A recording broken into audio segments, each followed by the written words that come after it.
Good evening. I'm Michael Lane, filling in for Tom Olson. Tom is traveling to the great wilds of Austin this week for the New Worlds Conference. So we should wish him luck. He cannot do a live show, which is what he tries to do when he's traveling, but there's no way to pull off the logistics for that.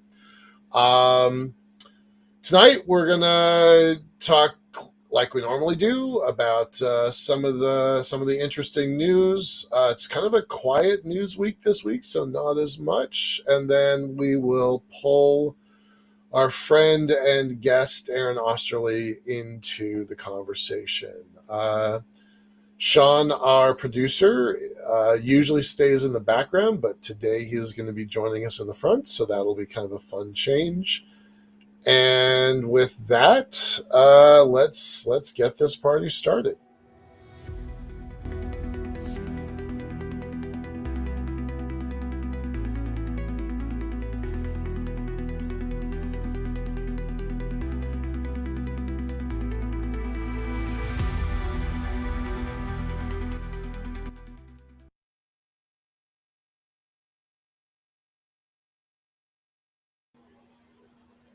Hey. All right. So from the news desk at the center, the show is sponsored by the Center for Space Commerce and Finance. What is the center? We champion and strengthen emerging space startups and space adjacent enterprises worldwide through advisory, access, and advocacy. Our pitch events and world-class boot camps fortify startups to be investor ready.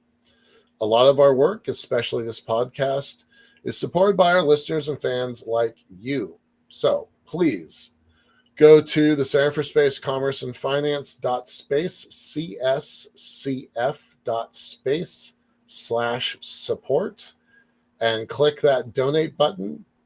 A little in the tip jar each month makes a big difference. And now, let's see. Sean is not my oldest space friend, but he has been around for a while, 20 years. So let's bring in Sean and start talking about the news. Hey, Michael. Hey, how's things? It's going. It's good. Going. Yep. Anything going on? No, I've been doing a lot of writing. Yeah, you do a lot of writing. That's good. Yeah. That's good. So sticking to my strengths, which is business, and trying not to step in other people's dimensions. Right on. It's been a pretty busy week for me. Last week and the week before, really the week before was Space Week in Seattle, and there were like 15 or 20 events. But it's this week and especially next week is AI week in Seattle. There's nearly 100 events, nearly 100. Yeah. So I've gone to 3 already. I'll probably go to, I think I'm scheduled for 7 more. So yeah, it's there's a lot going on. It's been fun. It's been educational, and it's really intriguing to kind of see. Yeah, it is, and it's the trajectory of it, the possible trajectory of this, and where we're going. It's very interesting, and there's going to be a lot of opportunities for people to invest in coming up. I don't really tell people what to invest in. I tell them what to look for. Right? Yeah. Because that's not my place to tell people what to invest in. I'm trying to be a light. Right. Yeah. Morty, hey, how's things? I had a nice conversation with Morty yesterday, and Aiden, glad you're here. Quick question. What are your thoughts on Starship and Starship alternatives? We were just talking about that. We were just a minute ago. Aiden, you may not be aware, I've talked about it a couple times on this show. I and Michael Mealing coined the phrase the Starship singularity. And my friend Peter Garrettson, retired Lieutenant Colonel Garrettson, wrote a really interesting paper called The Starship Singularity. And it's its origin story comes from Werner Vinge's original technological singularity idea that says AI is going to take over. It's more than that. It's actually really well written. I'm just simplifying. But in that Starship singularity, it's the idea that everything changes once that system comes online. And why you call it singularity is because you cannot see beyond that event horizon once that thing happens. So I am all in on Starship and the singularity. But one of the things that Gerritsen and I and Mealing have all really stressed is that it's not just about SpaceX. It's that yes, that company is a catalyst, but we already know, and we're going to talk about it in the news here in a minute, we already know that Europe, India, China, Japan are all working on reusable rocketry. There's half a dozen American companies, all with varying stages. We're going to talk about some of them tonight of reusable rocketry that that SpaceX has a notable advantage, but the game is not by any means over yet. And there are lots of spin-offs that are going to happen as a result of Starships. So I hope that answers your question. Take a look at Gerritsen's paper. It definitely has a militaristic perspective because that's who he is and that's whose audience is. But you can, by reading it, you will kind of broaden your horizons and start imagining what the rest of the world looks like if Starship comes online. So, yeah, that's my comment. I hope that helps. All right, Sean, let's talk about the news. All right. I'll be ready in just a second. I just want to put in the chat the link to Gerritsen's paper. Hopefully that got the right one. Yeah, thank you. Appreciate it. Yeah. If you should click on that, that should take you there. Yeah. Yeah, that'll do it. Yeah, Gerritsen is I don't know. Yeah, he just did. Do you not see it, Aiden?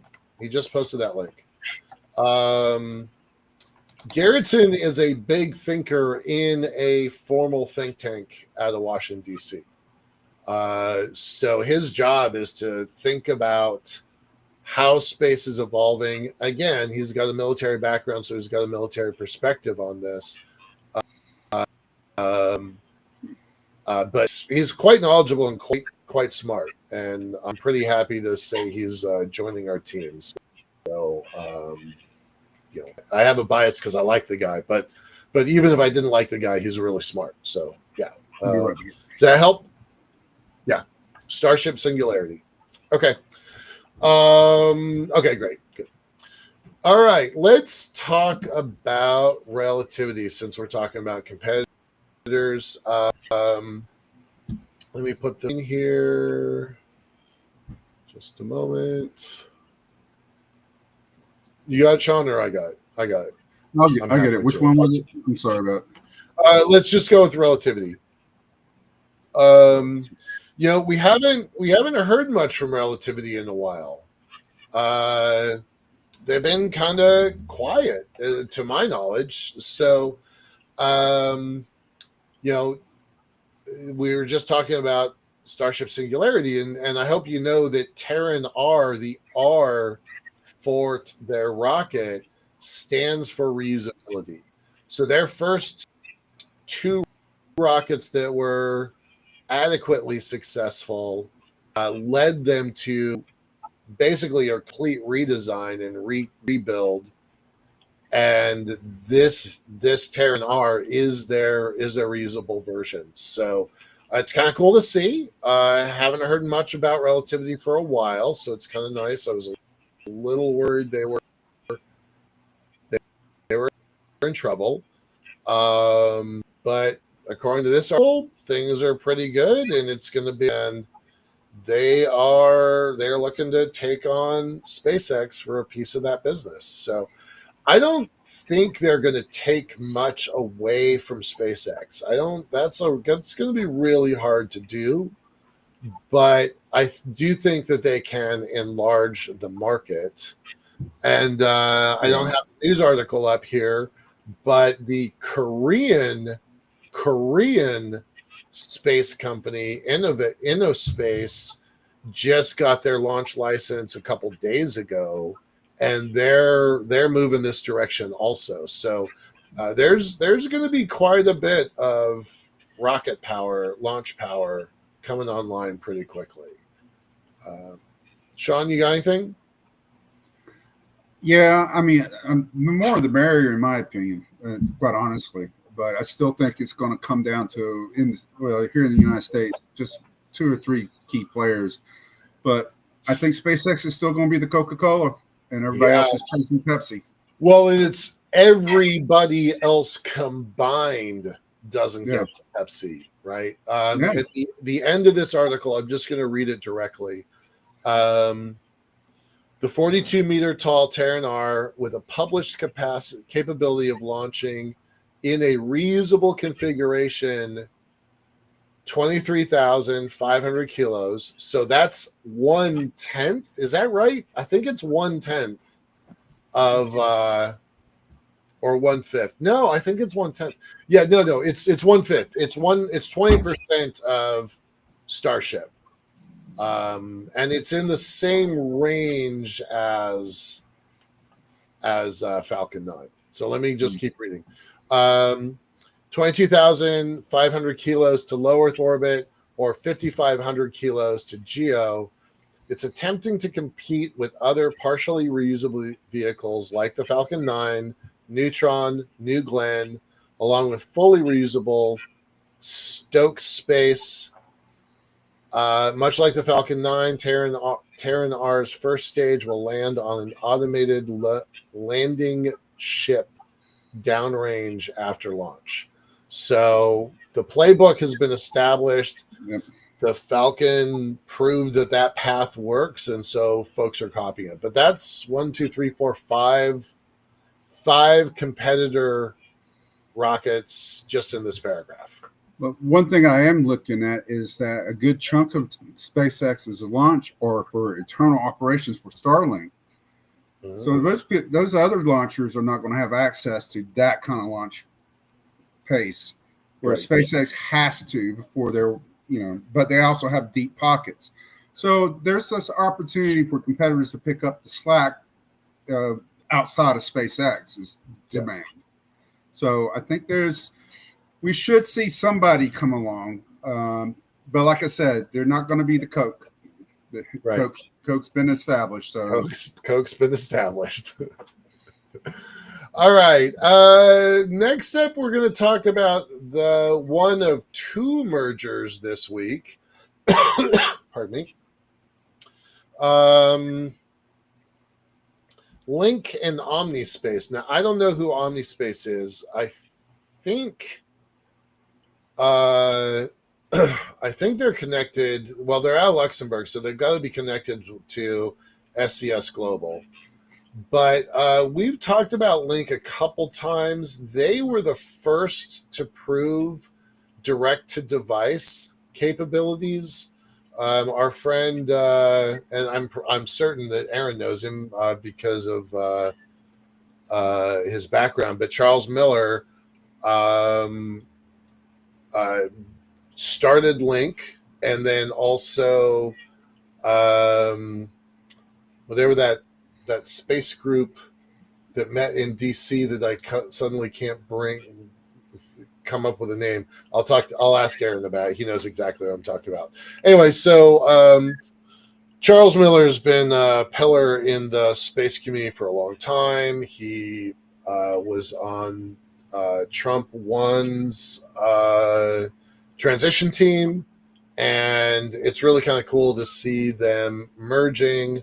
I think this is good news for a friend of the community, but I do actually wonder if this was, a forced merger because the market is consolidating. Even though they were first, they didn't grab the big piece of pie because SpaceX gobbled it all up. I'm really not sure if this is good news or bad news, but I'm hoping it's good news for a friend of our community. Mergers is always tricky. Yeah. I wonder, and this is a press release, so it's not really giving much information about it. And who's the real winner in this? Because take Wells Fargo. Right. That really is not Wells Fargo when they merged with the North Bank. The North Bank was the winner. They just kept the Wells Fargo name, the brand. Okay. It was their management that took over, and that eventually led them to having problems. Same thing happened with Daimler Chrysler and Fiat. They were still having problems merging together. Right. Managements were not. It's culture clashes too. Yeah. So now you can have that problem with this merger going to happen, or it might work. But then again, you have to look out for those things. It's kind of odd to me, again, like you said, though, I mean, the problems with liquidity in the market, and people are trying to either exit out or find, but the market will adjust. Sure. We're starting to see signs of financial institutions make an adjustment to help with the liquidity problem. But yeah, this is definitely something that it's interesting. I need to watch more of it. Yeah, I would like to know. I'm hoping that the folks that pioneered this technology actually cashed in on their innovation, because Link had a bunch of patents in this field. So, and once upon a time, SES Global was the largest satellite operator in the world. They got eclipsed by Planet before Starlink came online. And now SES is just, it's a medium, small-sized player by comparison. But my hope is that...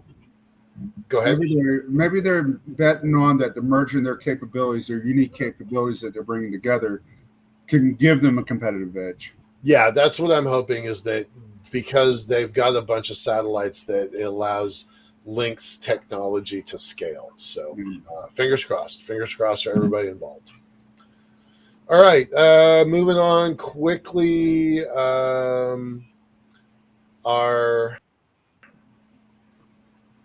Let's see. What is this one?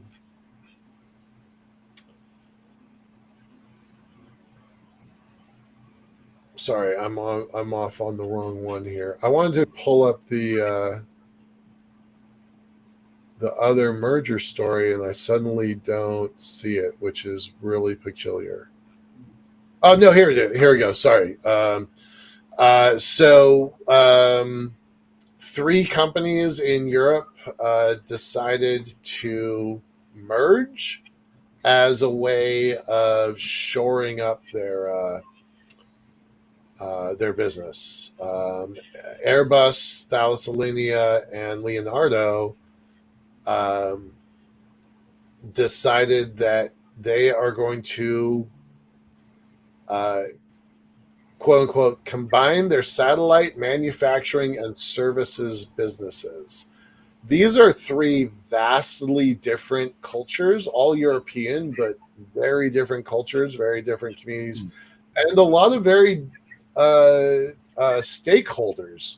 So in the same way that United Launch Alliance was a weird chimera between Lockheed Martin and Boeing, this feels like a really weird chimera. So I think this is just a reality that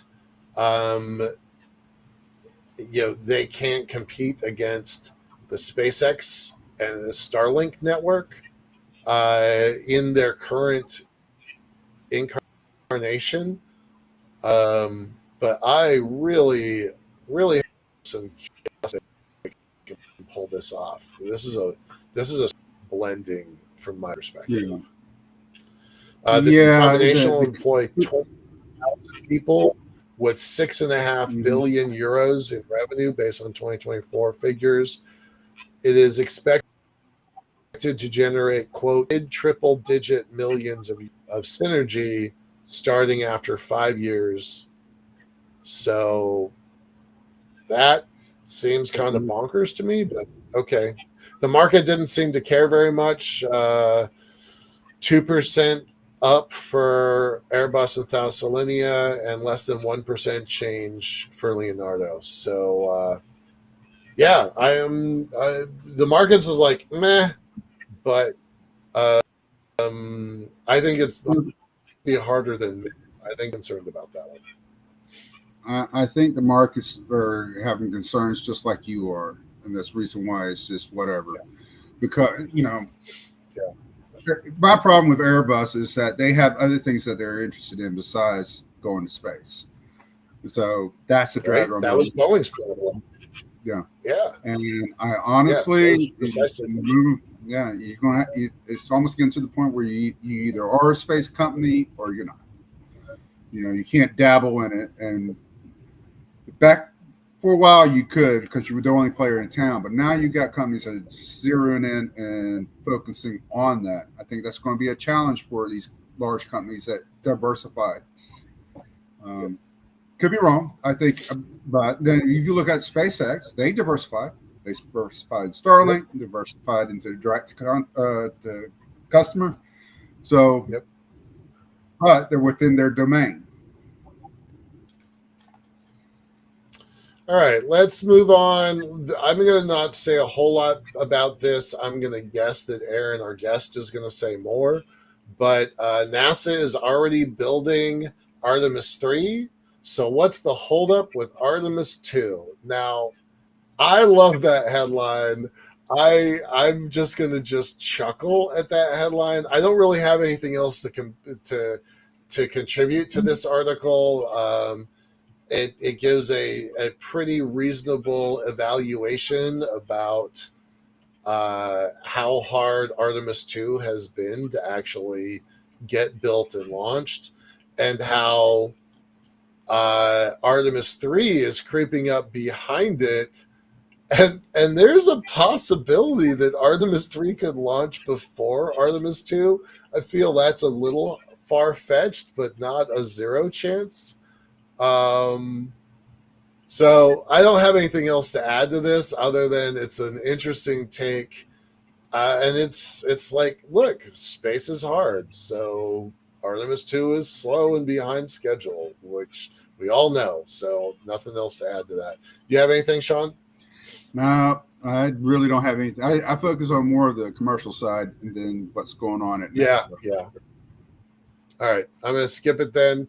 We are going to, this is a show that is about money and space. And in the same way that a couple weeks ago, we're all excited about our $640 billion economy.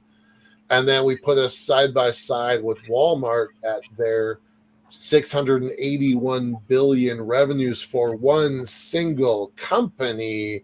And it just kind of puts our industry in perspective, right? Our whole industry can't match the one big company. Now it's the biggest company, but our whole industry can't match one big company. And so I thought it was interesting to also put up this map of the largest economies of the world. China's almost 21 trillion, the United States almost 32 trillion. So in one way, you could look at this and say, well, our 680 billion or 640 billion, that's about 1/55th of the U.S. market, which is cool. But it means we're not playing at the big levels yet, and we're not going to be for a while. We're still maturing. Yeah. But we are still bigger than a bunch of countries. So, we're bigger than Singapore. We're bigger than Thailand. We're bigger than the Philippines. We're bigger than Bangladesh. Like, our industry is larger than many nations. Many. We're in the top 25. We haven't cracked the top 20, depending on how you look at it.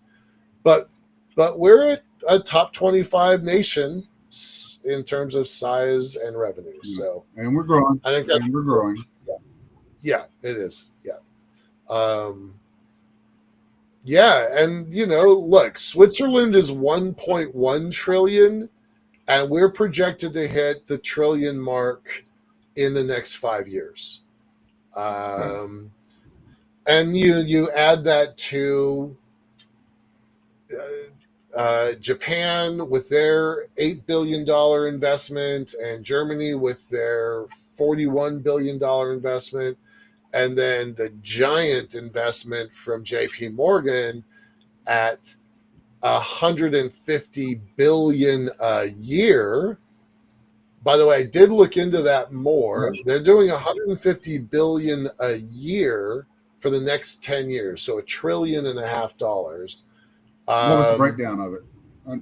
They are doing $10 billion of their own money, their own investment fund. They're putting $10 billion of their own money into those 27 key sectors. Four big segments. Space is one of the big segments. So they're putting 10 billion of their own money, but they are also working with other companies and those other company financings that gets us to that 1.5 trillion number. I'm wondering if it's their focus, their strategic focus is on ports, on real estate for ports, launch ports. They do call out port facilities specifically as part of their 27 core investment thesis. So that's on their mind for sure. Well, and I say that because strategically for me, if I'm investing my money, I want it in an asset that I can recover something if something goes wrong. But real estate, where a launch base is, a port is, and I still have real estate. There's still land, right? So yeah, I can see that really picking up. And we do need it. We do need launch capacity. So yep. All right. Last thing, and then let's just cut it off. We talked about Reflex Orbital 2 weeks ago. The astronomers are pretty pissed off about the idea of 4,000 massive space mirrors. No surprise, the astronomers think it's, quote, pretty catastrophic. I don't have anything more to say. We talked about this one a week ago.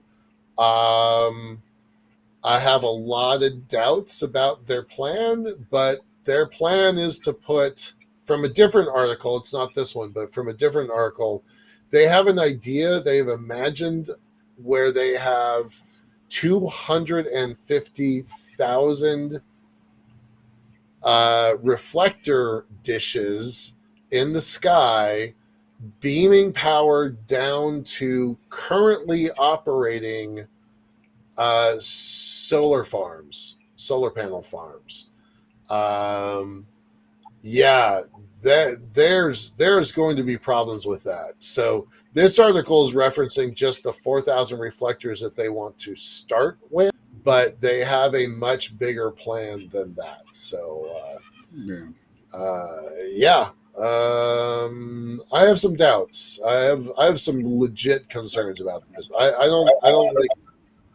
don't usually, complain about other people's business models, but I have a lot of doubts about this one, and I'm concerned about the technology.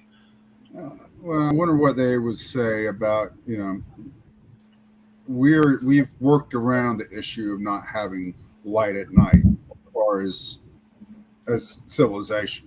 Yeah. I don't think the idea of having a light at night is going to really do anything, really have any impact is what I'm looking at. I mean, it might be a novelty in novel situations, but most of everything else, I just don't see it. I'm having a hard time seeing it. But I do know there'll probably be something that comes out of it that we can use somewhere else like with anything that we explore, but it's just, I don't think it's going to be what they're intending. If it is what they're intending, I have some concerns. Yeah. All right, let's move on. Let's bring our guest on. By the way, there is an article. I'm going to post the link to it. Everybody already knows this, but it's nice to see it in Fortune. Amazon founder Jeff Bezos says millions of people will be living in space by 2045. It's not a terrific article. It's very fluffy, but it's fun. So I'll post that link to the chat. All right. Let us bring on our friend and advisor.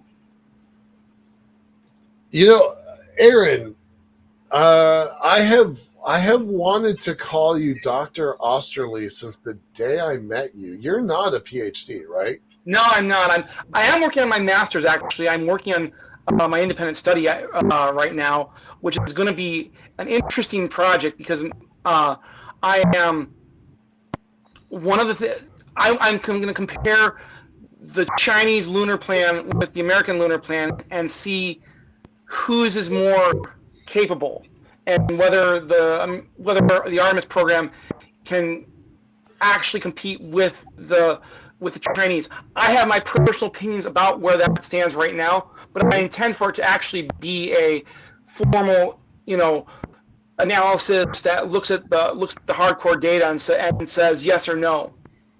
I'm not a doctor.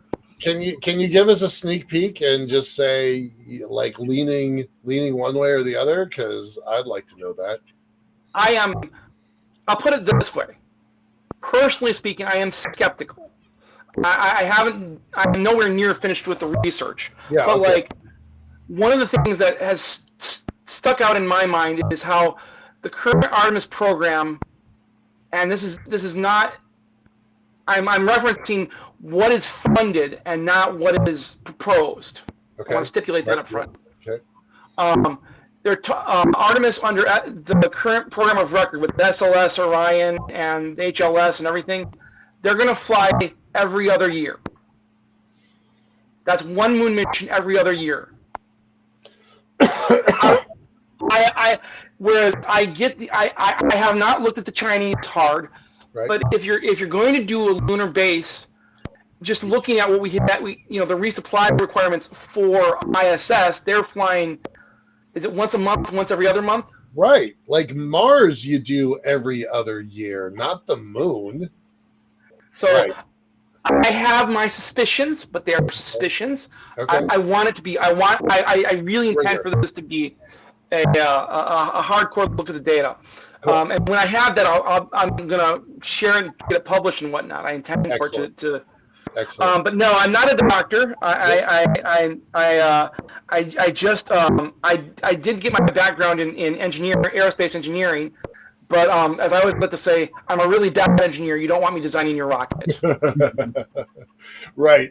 Give a little bit of your origin story. I met you, and the reason I think of you as a doctor is because kind of the way that we met in, I think, 2006 at ProSpace. It was either 05 or 06. I can never remember. Yeah. But it was at ProSpace.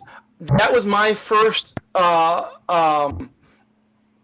was the first time I kind of became really enmeshed in the policy side of space. It was my first brush with policy, and I've never really looked back because I'm good at I love the policy work. I love policy work to death, and I had the opportunity, and I met a number of amazing people. Some of them are. It's very interesting, just the number of people I've met and whatnot in the policy world. I've got contacts on both sides of the aisle. I worked under Mr. Muncie for a very long time. Still really good friends with him. He only yells at me every other day these days as opposed to every day. And I say that with all the love in the world, Jim. You know that. Yep. For those that don't know, James Muncie, was one of the co-founders of the Space Frontier Foundation. You had the loud one, Rick Tomlinson, the savvy one, Jim Muncie, and I will say the smart one, the effective one was Werb, Bob Werb, Yep. right? Yep, those three together founded the organization. Yeah. And these days, I'm the policy director, and I'm also serve on the board of the foundation. I do a number of side projects, but it's all about space policy in some form or fashion. I can share some news for. I don't know how much you guys have been following this. Did you see what Mr. Musk called the acting NASA administrator? A dummy, Scott Yes. Dummy. Yeah. Sean Dummy. That's fantastic. Yeah, he said some other really colorful things also. It's been a wild week in DC, and it's been a wild few weeks in DC. So talk about that a little bit. Tell us what's going on from your bird's eye view. A city, some would call it city under siege. Sure. NASA is bleeding people. NSA. Let's start with the mile high and then dive down. Okay. The mile high is the showdown over the budget, and I don't just mean the NASA budget, but the federal budget. Right. And I'm not going to get into the politics of that one because that's a separate topic. But I literally had a conversation a week or two ago with a congressman, and he basically said, "Look, nothing's happening in DC for space stuff at all." Right. It's because of the budget. On anybody's radar. Why? Yeah, there's other things that are more important. So, in that respect, it is still. Everything is in crisis mode for that. There's a lot of discussion. There's a lot of discussion in the background of what will happen and what will be agreed upon in the final budget version for various things. As I understand it, science has not been cut nearly as much under the appropriations committees. For those who don't remember their civics classes, there's appropriations and authorizations. Authorizations make the laws and the policies. Appropriations spend the money. Appropriations. There's the science part of NASA has had substantial backing, and then you have the reconciliation bill fund a number of things related to the human spaceflight stuff, but the administration has made it very clear they're not interested in doing that, and so it is unclear what is happening. You add to that the announcements that's come out in the last few weeks of NASA basically saying that Artemis 3, I know you asked about Artemis 2. To answer your question, no, Artemis 3 will not launch before Artemis 2. Okay, right. Because Artemis 3 is wholly dependent upon actually landing on the moon, which means having a lander. And right now, there is no lander. Right. I tip my hat to all my friends at SpaceX, but it is not clear. There's skepticism from various corners in DC about whether or not the SpaceX HLS lander system will fly anytime before the end of this decade. Right. Legitimate concerns about that, and we're betting the farm. We're betting our international prestige on this one very unproven capability. Can it launch? Can it launch on time? Can it refuel? Can you transfer fuel? Can you get there to the moon? Can you land on the moon without tipping over? And can you come home? All giant questions that are time-consuming and expensive to solve. Mm-hmm.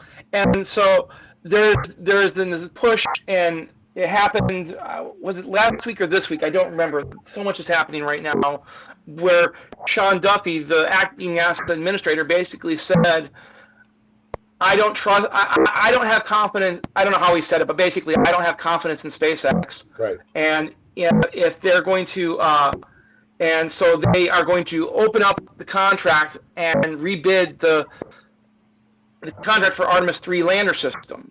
Now, whether that's, whether that's Blue or Lockheed Martin has hinted that they're interested in that contract, or somebody else, I don't know. It's very early days, considering that it just happened this past, in the last 7 days. Right. So that is churning a lot of people in the space policy world. What's happening with that? And how will they bid it? How will they run it? Who gets what?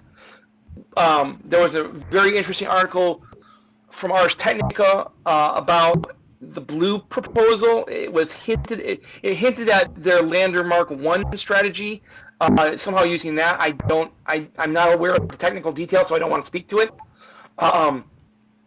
And there's also a proposal to basically recreate the lunar module that you could theoretically do. The downside of that is it would be a cost plus contract, and it would be rewarding a lot of bad behavior. And I'm not a huge fan of that. Now, I know there are members of Congress who prefer that because they're just comfortable with that. I am skeptical though that will get them to the moon before China. Right. But is it important to get to the moon again before China? Yes and no. It depends on how and who and why. Speaking personally, I think it's more important to actually, it's not the first person who actually beats China to the moon, but who can establish the infrastructure for controlling the moon. And I hate that phrase, but that's the best I've got. It's who's in charge when we're on the moon, not just who lands on the moon. Because we could land on the moon quickly, but that doesn't mean we actually have the capability to do large-scale infrastructure development. And with China talking about having a 500 trillion cislunar economy by 2050, that's a whole different ballgame. I mean, you guys are the business people. That's a whole different ballgame than we've ever done before. Right. And if you're going to do that, you've got to have a very different skill set, very different capabilities that are online, that are much more, that are much more cost effective, that produce a lot more value, all those kind of things. Just for perspective, that's why I pulled up that one graph. The global economy in 2026 is expected to be $130 trillion. And they are saying 25 years from now, the space economy will be 3 times bigger, 300% bigger than the world's economy now. That's what China. That's what China's saying. Pretty far-fetched, but not. It doesn't seem impossible. It just seems very, very hard. But that is the argument, right? That is the argument that whomever controls. Now, I don't shy away from that word. I'm very comfortable with that word. Whomever controls the moon, whomever controls L1, whomever controls, the resources, the limitless resources off-world, controls the economy of the world, right? I will say, on the foundation website, under the policy section, we have a report from Namrata Goswami. She's an incredible person. She's a doctor. Yep.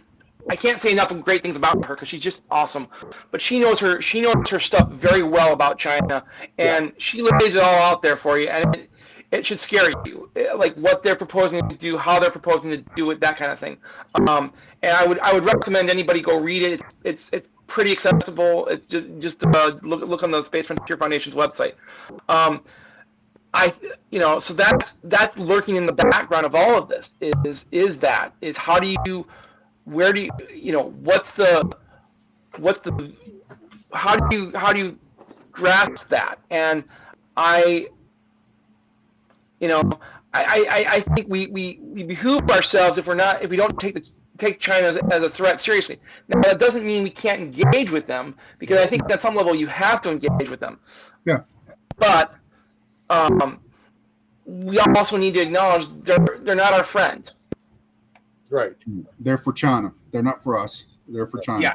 But they will do friend things for their benefit. Yeah.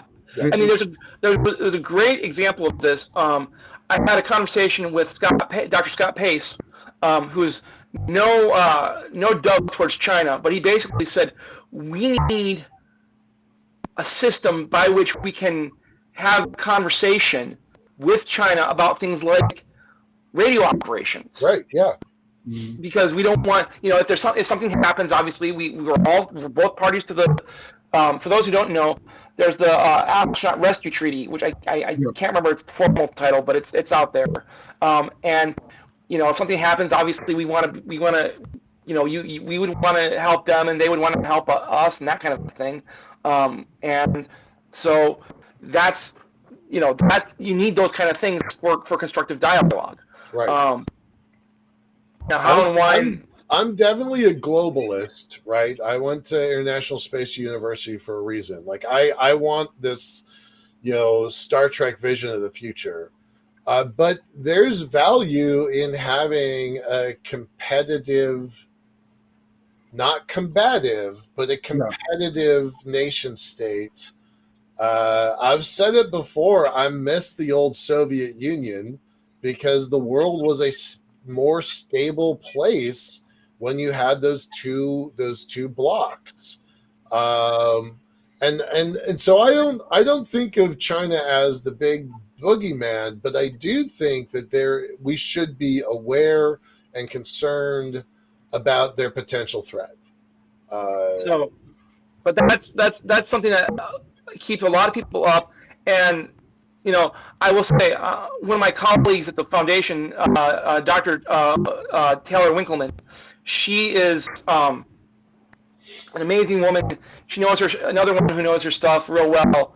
She's done some deep dives on rare earths and other critical mineral, I should say, not rare earths, but critical mineral technology. Yeah. And that's something that whoever corners the market on critical minerals for lunar resources, that's kind of the big boogeyman in the background, is right, because whether it's China or India or whoever.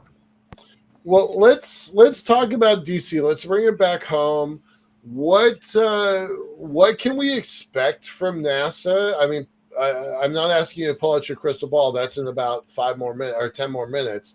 But DC today, National Science Foundation, NASA, NOAA. What does DC look like when you cut 4,000 of their core staff? They've cut what? That's pretty close to 25%, maybe a little bit less than that, but in that range. I mean, I want to be a little careful because it's a complicated topic. It really is, and on one hand, I want to see reforms happen at NASA so it becomes a more effective agency. On the other hand, I'm not convinced that you can do it by taking a chainsaw to it and it'll be that effective, because I think, and it's not clear that there's a long-term plan for it. And I mean, and that's my fear, is there's not, there's lots of people who think they know how to reform it, but for NASA reform to happen, however you want it to happen or not, it will require presidential input, and not just input, but presidential approval and cover. Because Congress has had the control of NASA for a long time, I mean, we saw that with the commercial crew program when it was clear Congress did not want commercial crew. They'll sing its praises now, but at the time, no. People were risking their careers bringing that up. Yeah, absolutely. I mean, I remember a conversation I had with a staffer at the time who was, who the member of Congress was very supportive of what President Obama was doing, but he basically said, "I'm having to pull back my member because because everybody is so angry at Obama because he's canceling the space program." Not that he did. Not that he did. I want to make that. I want to stress that for everybody who's on there, who's listening. But that was, that was the rhetoric. Yeah. And so I just, I mean, I want to, I'm not a fan of the space launch system. I think it has its problems. And I think there are other areas where you could see reform that would be good at NASA. But I also, again, I don't want to take a chainsaw to it without. I want to be careful and targeted, such that it doesn't, it doesn't destroy lives, so that it doesn't destroy a good knowledge base that it has, because it has an incredible knowledge base. Are you willing to put a bet on whether it's going to be Isaacman or Duffy in charge? No. No, not going to take. I will not take that bet, because ultimately that is going to be a decision at a presidential level. It is clear that Duffy has visions and plans for himself that extend beyond Secretary of Transportation and acting administrator of NASA. Right. And I hadn't thought about that. Actually, that's a new piece of information. You think he's got something beyond that? Oh yes, no. There was a Wall Street Journal article about that a while ago, where he is. Yeah. I think it was Wall Street Journal. I can dig it up if you're really curious about it. But basically, there's talk of him wanting to be president at some point in the future. Oh, I didn't know about that at all. I missed that entirely. Mm-hmm, all right, watching the clock here. I'm going to ask you about 5 years and 25 years, but in the 3 minutes before that, Golden Dome. Go. What do you have to say about Golden Dome? Nothing, basically. I have not been tracking Golden Dome at all. Really? Yeah, I'm not a military space person at all. And I'm not convinced it's going to go anywhere, but I'm really not involved in it, so I can't speak to that. If I can jump to another topic briefly, very briefly. Yeah. I will say that what's interesting is the 26th campaign is gearing up for president for the off-season elections for things like Congress and senators, and I want to encourage everybody get involved in that in the elections, and that's how you can find out whether your member or candidate has an interest in space. I'm doing that very strategically, and I can't say anything more than that because but it's not that hard to do. You can donate to your member or candidate. They will call you if you donate enough, and it's not a huge amount. And you can talk to them, or you can meet them at an event and say, "What's your pitch on space?" Especially for new members of Congress, they will know not much, and it's not uncommon for a new member to be assigned the science committee.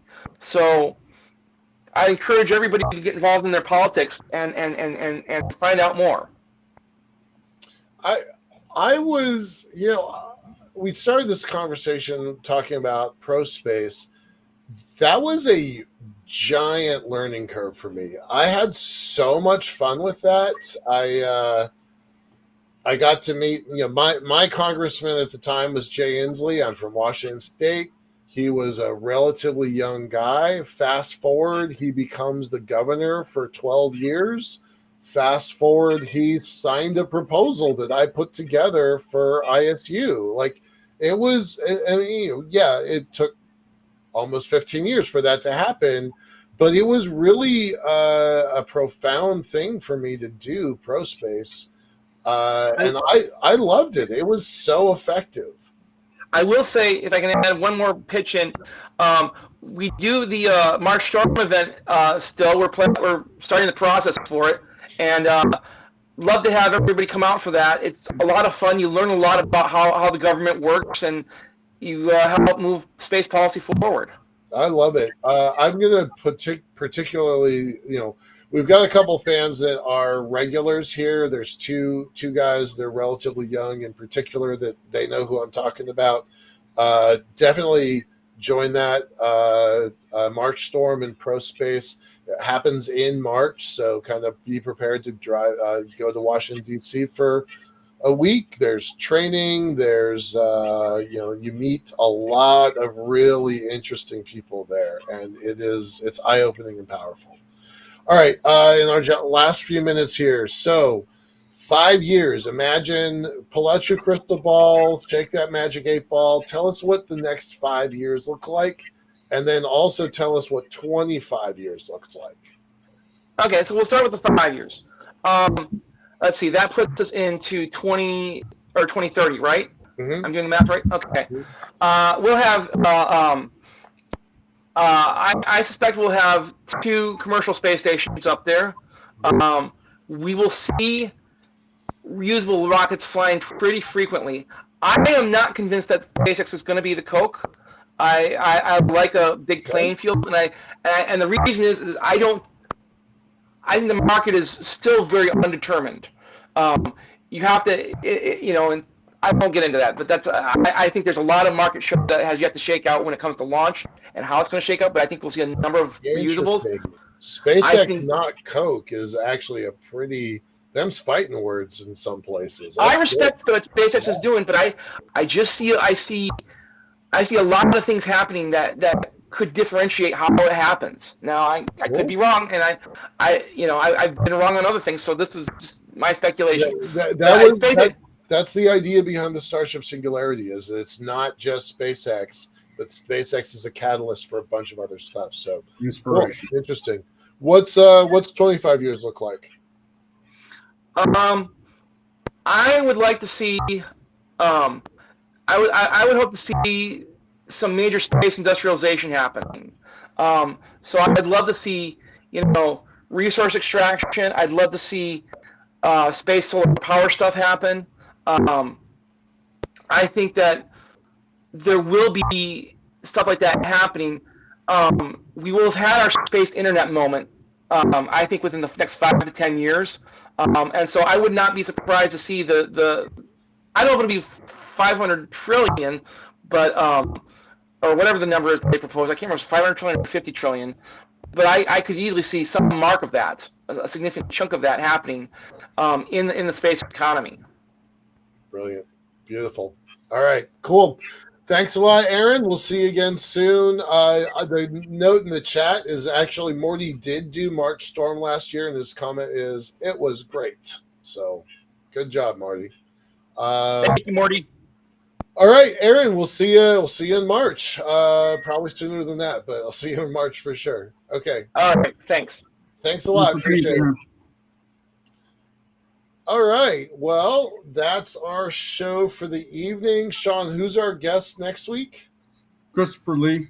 Chris Lee and Andrew Woodfield. They are venture capitalists from the firm Actuate. So I happen to know that they ran about 4 events during Space Week here in Seattle. Then they went down to LA and Silicon Valley, and they did a bunch of other events down there.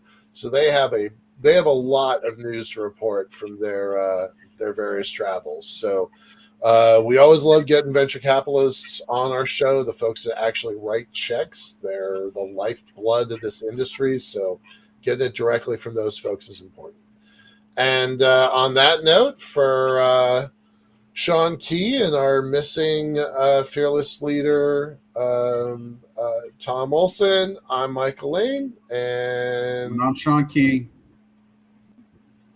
Have a great evening, guys. Have a great night. Bye-bye.